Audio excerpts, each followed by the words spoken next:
যুগ যুগ ধরে মানুষ চলে আছে মরীচিকার পিছে। একদল ভাবছে তারা ভালো, শ্রেষ্ঠ, আরেক দল ভাবছে তারাই ভালো।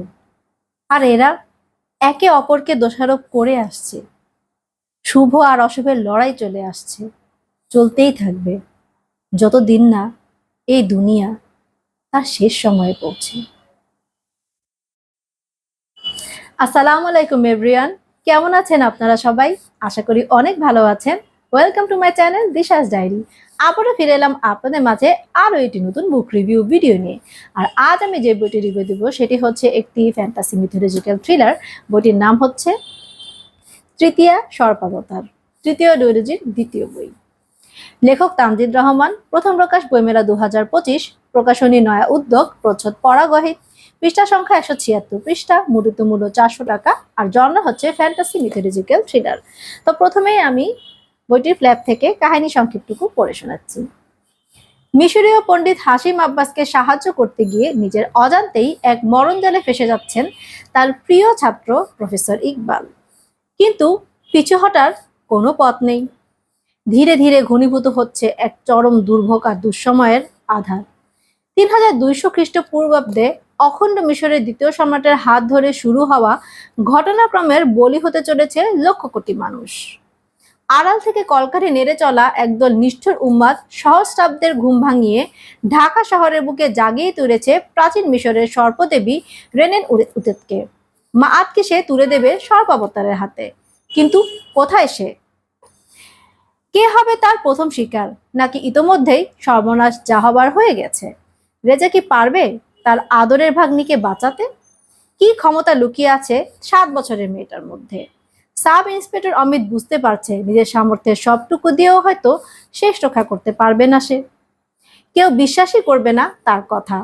ওপরের কাউকে জানাতে গেলে হয় তার চাকরি যাবে, নয়তো পাগলাগারদে পাঠানো হবে তাকে। কি করবে সে এখন? তো আমি রিভিউটি শুরু করছি। রেজার অনেক কঠিন সময় যাচ্ছে। নিজের জীবনের কঠিন সময়, অসুস্থতা, ভাগ্নির দায়িত্ব, একমাত্র পরিবার হারানোর বেদনা, সব মিলিয়ে দিশেহারা অবস্থা তার। সবচেয়ে বেশি চিন্তা আছে সে তার ভাগ্নির নিরাপত্তা নিয়ে। কে বা কারা যায় তার ভাগ্নিকে নিয়ে যেতে চায়।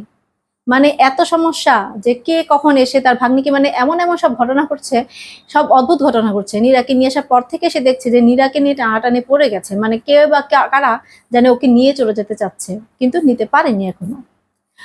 তো এত অশান্তির মাঝে শান্তির বার্তা হয়ে আসে তানিয়া।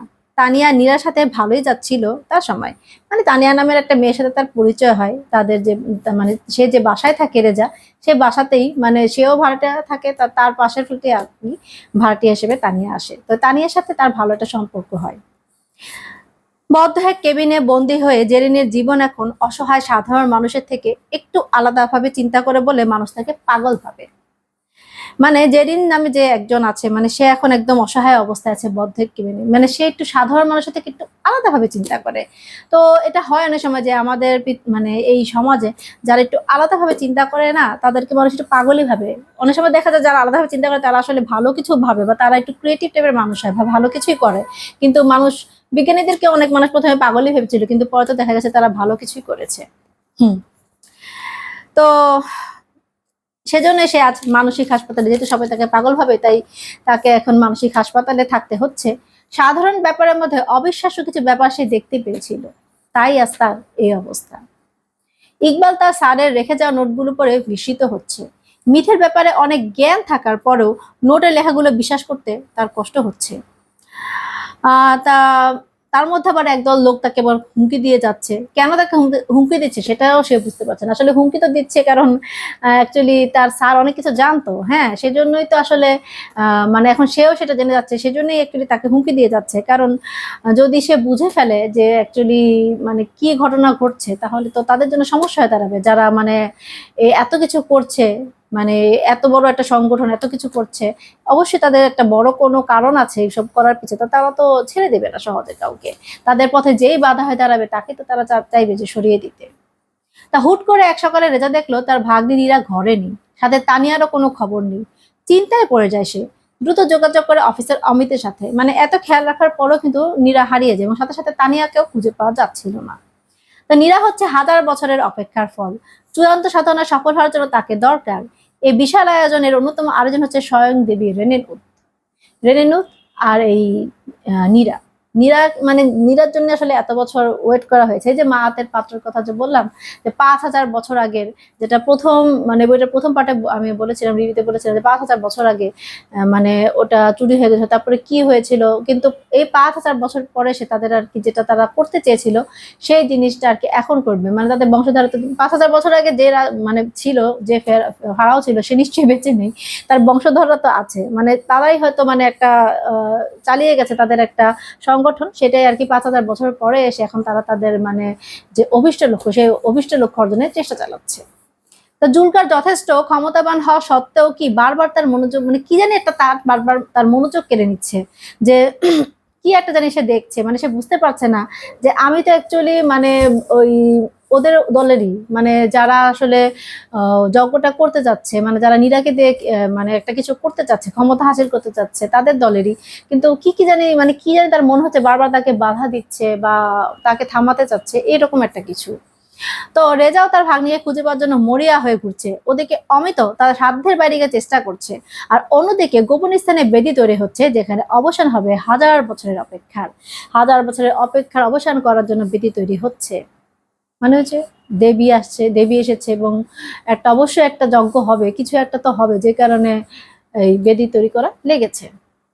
তো তৃতীয় সর্বাবতার তামজিদ রহমানের লেখা তৃতীয় ডুওলজির সিরিজের শেষ বই। তো প্রথম বই যেখানে শেষ হয়েছে, শেষ বইয়ের কাহিনী কিন্তু ঠিক সেখান থেকেই শুরু হয়েছে। হাজার বছর আগের এক অসম্পূর্ণ কাজ সম্পন্ন করার জন্য যুগে যুগে মানুষ নিষিদ্ধ জ্ঞানের চর্চা করে গেছে, সেই ধারারই আজ এসে লেগেছে আমাদের দেশে। প্রাচীন মিশরের ফারাওর সাথে দেশে ঘটার মিশেলটাই আসলে দারুণ ছিল, ওটাই মজা লেগেছে যে ওইখানের সাথে মানে প্রাচীন মিশর সাথে বাংলাদেশের একটা মানে এখন আধুনিক বাংলাদেশের একটা মিশেল ছিল গল্পে।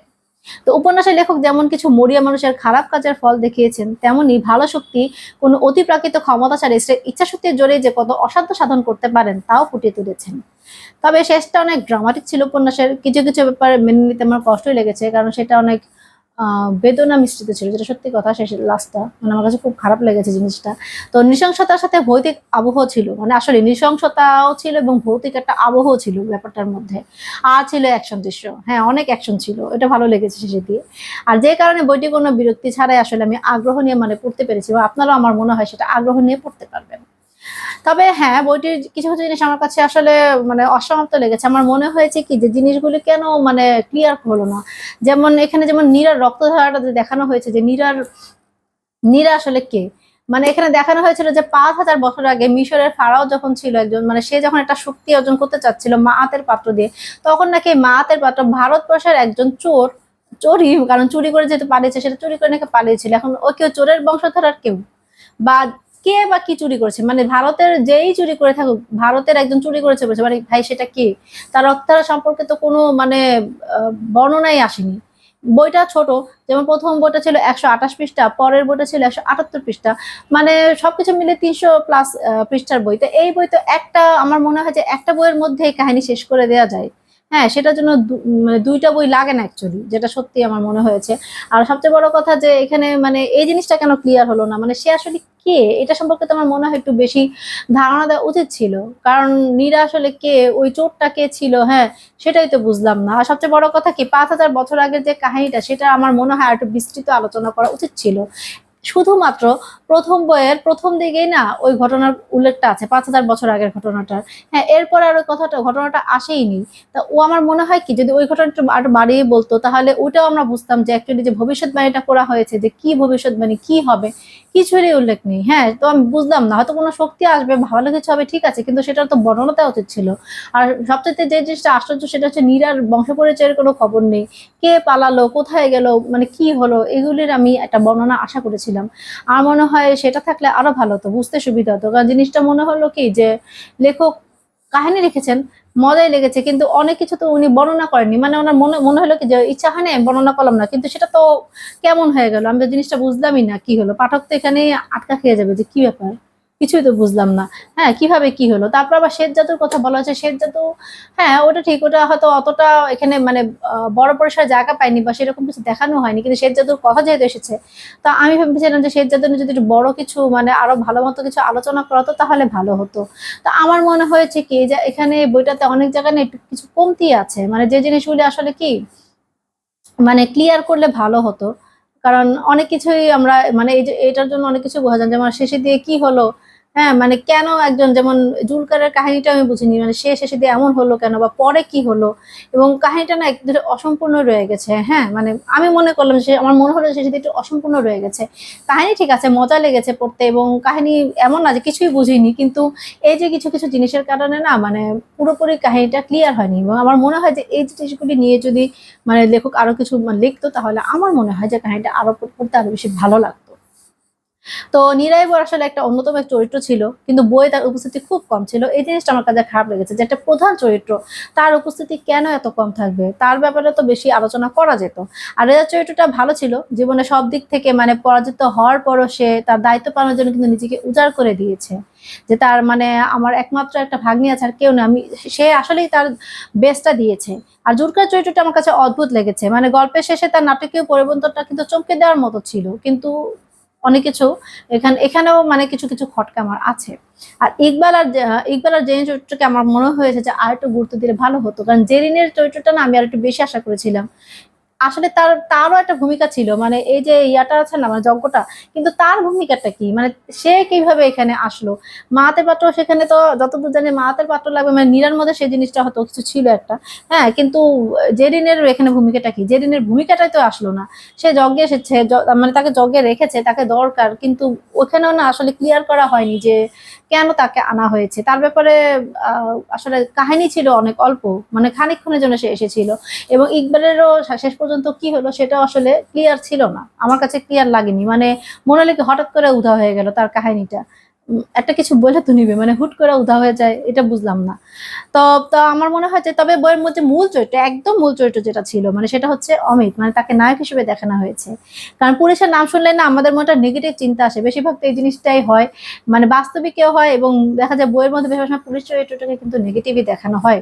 তো এখানে মানে আমার মনে হচ্ছে যে লেখক আসলে তাকে নিষ্ঠাবান একটা অফিসার বানানোর পাশাপাশি মানবিক গুণাবলী যে সুন্দর একটা মিশেল দিয়েছিলেন, মানে সেই কারণে আসলে আমার মনে হয়েছে তার চরিত্রটা এত সুন্দর লেগেছে এবং ভালো লেগেছে। কারণ পুলিশও মানবিক হতে পারে। মানে এখানে এটা দেখানো হয়েছে। মানে আমার কাছে জিনিসটা ভালো লেগেছে যে অনেকদিন পরে মনে হলো যে এটা কোনো মানে ভালো পুলিশ ইন্সপেক্টর দেখলাম, যে ভালোই মানে যে যথাসাধ্য চেষ্টা করেছে। মানে যেটা সে হয়তো দেখা গেছে যে তার নিজের সমস্যা হবে, তার চাকরি নিয়ে টানাটানি পড়ে যাবে, বা তার লাইফেই সমস্যা হবে, পার্সোনাল লাইফেই সমস্যা হবে, তার বউর বাচ্চা হবে, হাসপাতালে রয়েছে, তারপর সে সেরা ছেলে, সে তার দায়িত্ব পালন করতে এসেছিল। হ্যাঁ, তো এই জিনিসটা আমার কাছে আসলে অনেক ভালো লেগেছে। আমি বলবো যে এখানে যাকে লেখক নায়ক বানাতে চেয়েছেন তিনি আসলে নায়ক হিসেবে ফুল মার্ক পেয়েছেন। মানে আমার কাছে তবে হ্যাঁ এটা ঠিক যে গল্পটার মানে করুণ পরিণতি খুব খারাপ লেগেছে। তবে একটা জিনিস এটা ঠিক লেগেছে যে সব গল্পের কিন্তু আসলে হ্যাপি এন্ডিং হয় না, আর এটা সম্ভবও না। কারণ আমাদের পৃথিবীতে কিন্তু সবার জীবনে বা সবকিছুতে কিন্তু হ্যাপি এন্ডিং হয় না। তো এই গল্পটাও সেটাই, মানে বেদনা মিশ্রিত এন্ডিং হয়েছে, কিন্তু কাহিনীটা ভালো লাগবে। কারণ খারাপ লাগার, হ্যাঁ বলেছি যে আমি অনেক প্রশ্নের উত্তর পাইনি যে কারণে আমার কাছে অসম্পূর্ণ লেগেছে, কিন্তু কাহিনীটা পড়তে কিন্তু খারাপ লাগার মতো কিছু না, কাহিনীটা পড়তে আপনার ভালো লাগবে। বিশেষ করে যারা ফ্যান্টাসি মিথোলজি মানে এইসব বই পছন্দ করেন, অতিপ্রাকৃত কাহিনী, প্যারানর্মাল, আরবান ফ্যান্টাসি, তাদের কাছে বইটা কিন্তু অনেক ভালো লাগবে। আর হ্যাঁ, বইয়ের প্রোডাকশন শেষ যেটা বলবো সেটা হচ্ছে এটা হচ্ছে তৃতীয় সর্পাবতার। তো এখানে সাপের ছবিটা এসেছে, মাছপি আসবে, নিচে পিরামিড, পিরামিডের সাথে আবার একটা লাল আর একটা সাদা দেখা যাচ্ছে না জানি না, মানে দুইটা পরীর মতো মানে পাখাওয়ালা দুইটা অবয়ব আছে। তো এটা কি বা আর কা সম্ভবত। হ্যাঁ, ওই জিনিসটাই হয়তো বোঝানো হচ্ছে। আবার হায়ারোগ্লিফ আছে আগের মতো। তো এই বইয়ের পৃষ্ঠা সব ঠিক আছে, কিন্তু আমি যে জিনিসটা গত মানে এই বইটার প্রথম পার্টে যেটা আমি বলেছিলাম, যে সমস্যাটার কথা বলেছিলাম, সেটাই আমি বলবো যে প্রুফ রিডিং এ অনেক সমস্যা। আমি তো বলেছিলাম যে কি কি সমস্যা, মানে কি রকম বানান ভুল ছিল, বিশেষ করে ইংলিশটা যে মানে বিজয় কনভার্ট করার সময় কি বাজে অবস্থা হয়েছিল। আমি একটা আপনাদেরকে দেখিয়ে দিচ্ছি, সেটা হচ্ছে দেখি দেখানো যায় নাকি দেখি। এই দেখেন আমার আঙ্গুলটার নিচে। হুম, তো এই যে এই জিনিসটা যে আসছে কি উবর বহ ফং রহুর, কোনো মানে আছে কি এটা?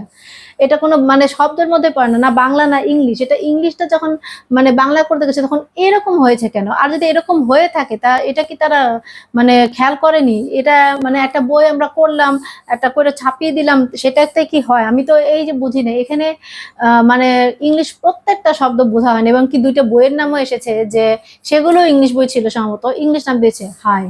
কি বইয়ের কথা বলেছে কিছুই বুঝলাম না। কারণ এই যে এই অবস্থা হয়েছে।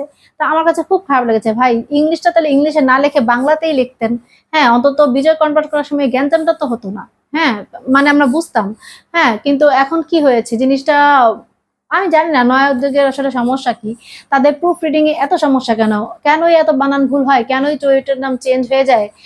মানে আগে তো শুধু বানান ভুল মানে আগে বানান ভুল হতো, চরিত্রের নাম চেঞ্জ হতো এবং অনেক সময় দেখা যেত এক ওয়ার্ডের সাথে আরেক ওয়ার্ড মিশিয়ে ভিন্ন একটা ওয়ার্ড সৃষ্টি হয়ে যেত। ভিন্ন একটা মানে শব্দ সৃষ্টি হয়ে যেত।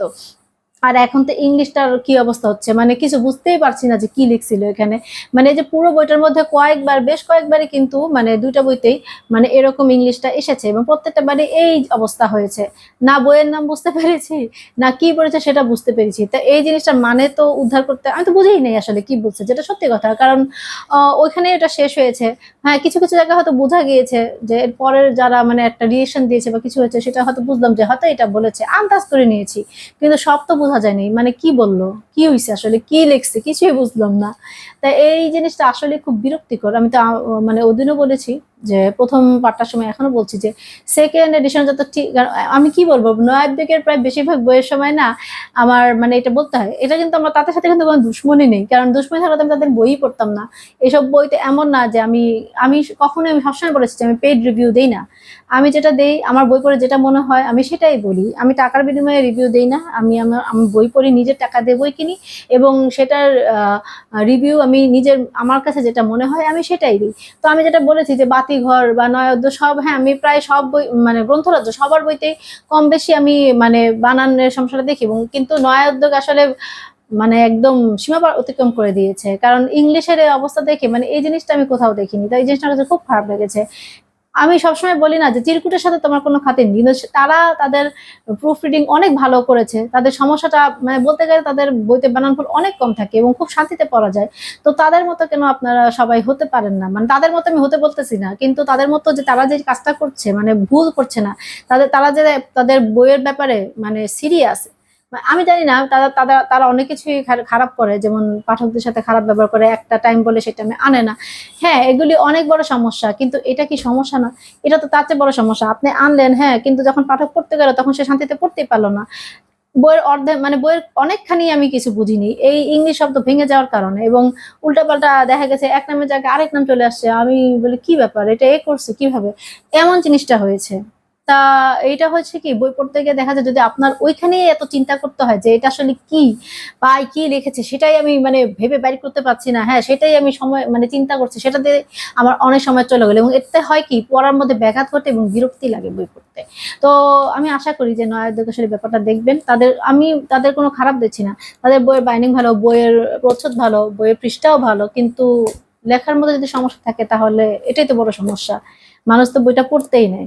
তো আমি আশা করি যে পরবর্তীতে মানে নয়া উদ্যোগ ওনারা এই ব্যাপারটা ভেবে দেখবেন এবং সুন্দর করে মানে তাদের প্রুফ রিডিং ব্যবস্থাটা যাতে সুন্দর করেন। যাতে অন্তত এত ভুল না থাকে বইয়ে। তো চমৎকার একটা বইয়ের রিভিউ তো আমি দিয়ে দিলাম। এখন আপনারা পড়া শুরু করে দিন। Happy reading. তো দর্শক আজ এই পর্যন্তই। ভিডিওটি ভালো লাগলে প্লিজ আমার চ্যানেলটি সাবস্ক্রাইব করবেন আর বেশি করে লাইক, কমেন্ট, শেয়ার করবেন। কারণ আপনাদের ভালোবাসাটাই কিন্তু আমার চ্যানেলটি এগিয়ে যাবে আর আমি ভালো সুন্দর অন্যরকমভাবে অন্যরকম ভালো কনটেন্ট নিয়ে আসার চেষ্টা করব। যদিও হয়তো আমার মনে হয় আমি একই রকমভাবে দেই। কিন্তু অ্যাকচুয়ালি এটাই আমার স্টাইল এবং আমার মনে হয় যে আপনারাও হয়তো অনেকে পছন্দ করেন। কারণ আমি মানে কোনো একটা আছে না যে মানে বানিয়ে একটা জিনিস আমরা দিচ্ছি। সুন্দরভাবে প্রেজেন্ট করছি। কিন্তু জিনিসটা হচ্ছে কি জিনিসটার মধ্যে একটা কৃত্রিমতা চলে আসছে। আমার রিভিউতে কিন্তু কোনো কৃত্রিমতা নেই। কারণ আমার যখন যেটা মনে হয় তখন সেটাই বলি। ধরেন রিভিউ দিচ্ছি, হ্যাঁ, যখন আমি কাহিনীটা জাস্ট লিখে মানে কাহিনীটার যেটা মূল জিনিসটা সেটা যাতে আমার মনে থাকে। কারণ সবার নাম বা পুরো কাহিনীর অনেক খুঁটিনাটি কিন্তু মনে থাকা সম্ভব না। সেই জিনিসটা আমি লিখি নেই। সেই জিনিসটা আমি জাস্ট পড়ে আপনাদেরকে শুনাই যাতে আপনারা কাহিনীটা সম্পর্কে ধারণাটা পান। কিন্তু এরপরে পাঠ-পত্রিকা সম্পূর্ণ আমার নিজের মনে থেকে আমি দিই। আমার কাছে যে জিনিসটা ঠিক মনে হয়, যে জিনিসটা ঠিক মনে হয় না, সেটাই আমি বলি। হ্যাঁ, এমন না যে আপনারা আমার সাথে পুরোপুরি একমত হবেন, কিন্তু আমি জাস্ট আমার অনুভূতিটা জানি এবং সেটা থেকে আপনারা হয়তো বুঝতে পারবেন মানে বইটা আসলে কিরকম হতে পারে বা কিরকম, সেই জিনিসটা আমি আপনাদেরকে আসলে বুঝাতে চাই এবং সেটা ন্যাচারাল থাকে, যেটা আমার মনে আসে। যেমন আমি দেখা যায় কথা বলতে বলতে অনেক সময় হয়তো আটকে গেছি বা চিন্তা করছি বা অন্যরকম কথা বলছি, কারণ এটা ন্যাচারাল থাকে এবং এটাতে কোনো এডিট নাই। মানে আমার ভিডিওটাতে সেরকম এডিট টেডিট আমি করি না। হ্যাঁ, এডিট করি না, জাস্ট যেটা ন্যাচারালি আমার আসে মনে বা মুখে আসে সেটাই আমি বলে দিই। আমার কাছে মনে হয় এটাই, আমার কাছে একটু মনে হচ্ছে এটাই আমার কাছে অন্যরকম মনে হয়, কারণ সবাই তো একটু এডিট করা ভিডিও দেয়, আমি একটু আলাদাই এডিট দিই। তবে হ্যাঁ, আমি চেষ্টা করব যাতে আমার ভিডিওর মান বা কন্টেন্টের মান আরো ভালো হয়, যাতে আপনাদের কাছে ভালো লাগে। আর আপনাদের যদি কিছু জানার থাকে বা বলার থাকে বা যদি কোনো বই রিভিউ চান, সেটা কিন্তু অবশ্যই আমাকে কমেন্ট বক্সের মাধ্যমে জানিয়ে দিবেন, কারণ আপনারা তো জানেনই আমি সবসময় আপনাদের কমেন্টের রিপ্লাই দিই। হ্যাঁ, আর আমি আবারও ফিরে আসব নতুন একটি ভিডিও নিয়ে। ততদিন পর্যন্ত ভালো থাকবেন, সুস্থ থাকবেন, আর আমার জন্য অনেক বেশি দোয়া করবেন। বেশি বেশি বই পড়ুন, সুস্থ সুন্দর সভ্য পৃথিবী গড়ুন। আল্লাহ হাফেজ।